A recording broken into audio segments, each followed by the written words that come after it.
What's up, you guys? Welcome to V.S.O.P Sports Radio, where we only drink the finest of V.S.O.P cognac.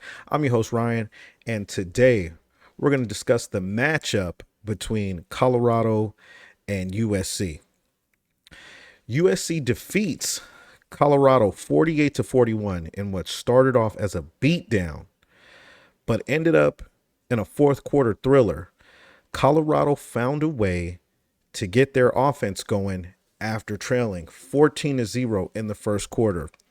The defense stepped up in the fourth to hold USC scoreless, which gave Shedeur Sanders an opportunity to bring the troops back.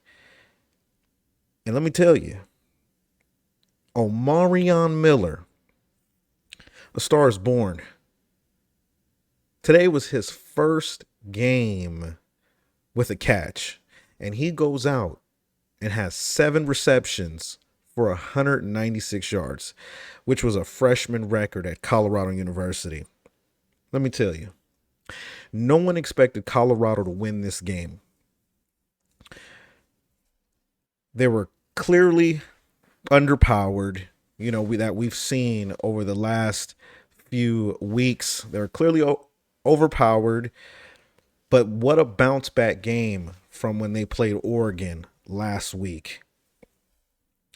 When I look at the schedule, I don't see anybody that really puts pressure on them the way Oregon did and the way USC did. Those were probably their two biggest challenges of the season, because those two are Pac-12 powerhouses, and they're always that way, season after season.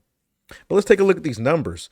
Shedeur Sanders was 30 for 45, 371 yards, eight yards per pass. So he averaged 8 yards per pass, but he had 4 touchdowns. He had 4 passing touchdowns, and he had 1 rushing touchdown. Their rushing game got way better this week. Anthony Hankerson with 74 yards. Shedeur Sanders, let's talk about that for a second. Shedeur Sanders, 50 rushing yards. The one thing I noticed that changed big time this week was Shedeur Sanders' willingness to scramble and run out the pocket. One of the things that I've talked about every week is that Shedeur seems to be set on wanting to be a pocket passer, which is great. The greatest quarterbacks, pocket passers.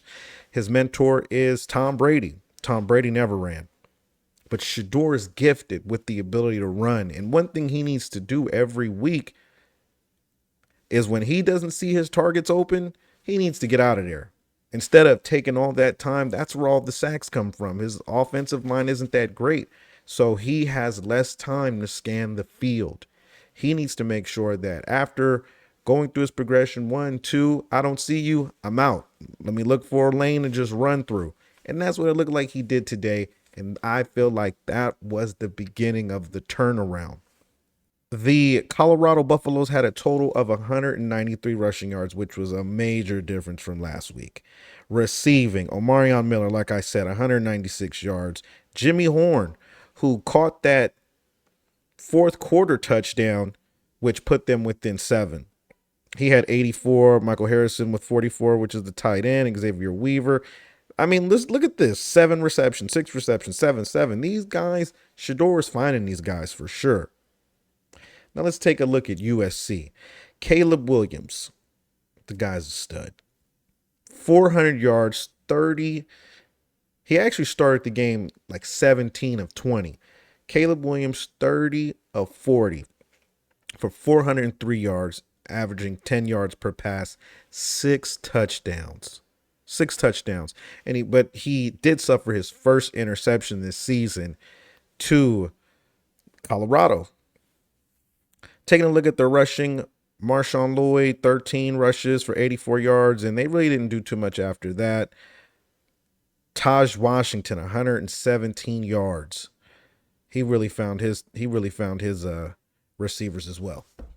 And so what I see needs to happen going forward for Colorado is that they really need to focus on, Shedeur really needs to focus on continuing to scramble, because that seems to make a huge difference.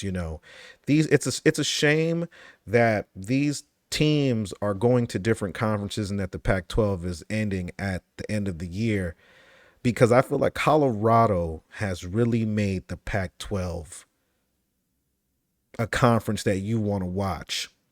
It's really revitalized the conference that essentially was dying, and nobody saw prior to Deion Sanders arriving the Pac-12 really being able to make it anymore. But with Deion Sanders there, and watching him go against these Pac-12 teams every week, it's must-see TV, man, and it's a shame. But to get back to the game, I'm really hoping that Colorado is able to ride this momentum. They obviously need help on defense to give up. I mean, they've been giving up points all season, man, and they need to really figure out a way to get this done. Is it a personnel issue? Is it a coaching issue? Is it a defensive coordinator issue?